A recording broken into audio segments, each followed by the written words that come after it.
Now, Iran has issued a stark warning to its Arab neighbors and also the oil-rich allies of the United States, as the state of Israel is planning a massive attack on Iran. Our next report tells you as to how Iran is now indulging in some urgent diplomatic efforts to reduce the scale of the Israeli attack. Take a look.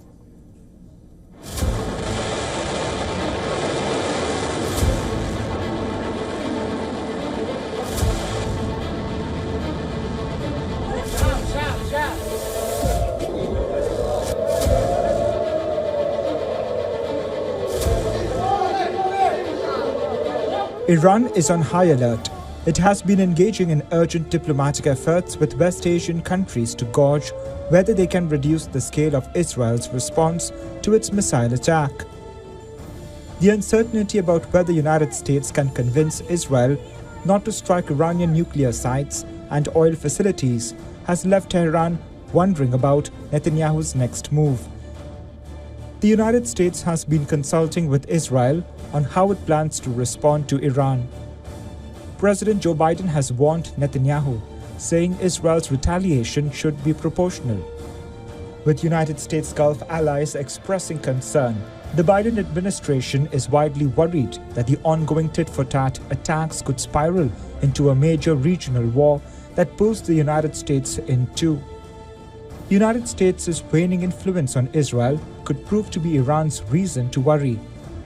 Like Gaza, Israel has increasingly disregarded US's call for restraint in Lebanon. The intense bombing and ground offensive has killed over 2,000 and left dozens injured, according to Lebanese authorities. עכשיו אתם ראיתם את ההתקפות שהאיראנים תקפו אותנו לפני זמן קצר. ההתקפות האלה היו אגרסיביות, אבל ההתקפות האלה נכשלו כי הן לא היו התקפות מדויקות. Iran has publicly warned that any party seen aiding Israel will be treated as aggressors. Experts say it is unlikely that Iran's neighbors will explicitly come to Tehran's defense in the event of an Israeli attack. But Saudi Arabia, the United Arab Emirates, and Qatar have made it clear they will not allow Israel to use their airspace to strike Iran. Iran is also reaching out to Russia amid the escalating tensions. President Vladimir Putin has hailed close links with Iran. هر حال اوضاع در منطقه بسیار بحرانیه و کشورهای اروپایی و آمریکایی دلشون نمیخواد منطقه آرام باشه تا بتونیم این ارتباطات رو در As the world closely watches every move of Israel, it will be difficult to say how Israel is planning a massive Iran payback. Bureau Report, WION, World is One. All right, now to give us more perspective in terms of what is expected to happen, we're being joined by retired Lieutenant Colonel Daniel Davis, who's a military expert and also the host of Daniel Davis Deep Dive on YouTube. Colonel Davis, thank you very much indeed for speaking to us here on WION. And let me in fact start off by asking you this. At this moment, it is still not clear what the nature of the Israeli retaliation is expected to be. The Americans are urging for a proportional, restrained response. But do you think at this point of time the Israelis would be willing to even listen to the Americans?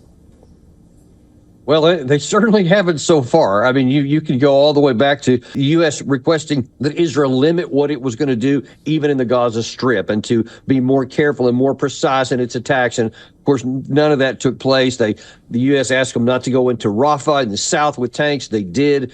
They said they want a two-state solution. Israel says, no, we're not going to talk about that, on and on and on. So that hasn't happened up to this point. It doesn't seem very realistic that it would. One of the other problems is that when you say respond proportionally, that's in the eye of the beholder. So what's proportional to one is definitely not proportional to another.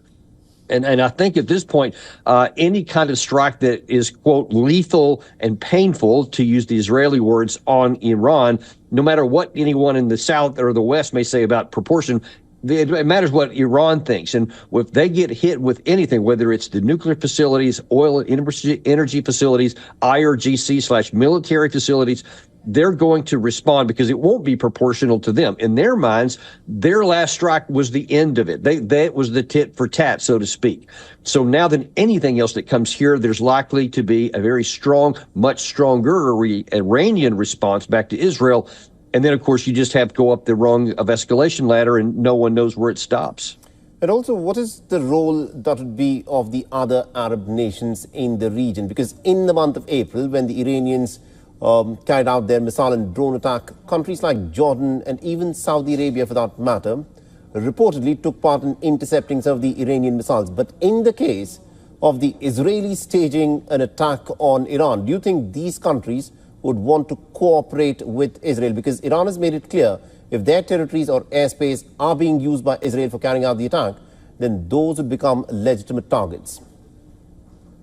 Yeah, I mean, it's a real game of chicken because, you know, everybody's trying to figure out what do different actors actually mean. Will Saudi Arabia prevent Israeli airspace or Israel from violating their airspace? Will Jordan actually give it? And then if they do, would Iran actually expand the war, not just against Israel, but now against other Arab regimes as well, and could explode, you know, the thing into a big conflagration?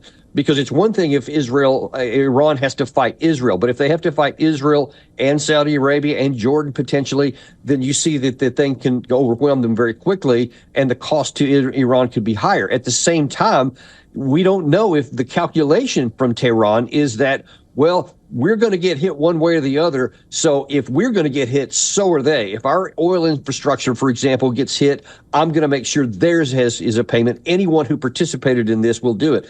And I don't think it's a safe bet to go against any of this. The chances of this thing blowing up into a regional war is extremely large. And I would hope that the U.S. would use its enormous leverage with Israel to insist that not happen. But as you pointed out at the beginning here, we haven't so far, and it's not a very good bet that we're going to this time. All right, we'll have to leave it there. Thank you very much indeed, Colonel Daniel Davis, for joining us and getting us that perspective there. Thank you.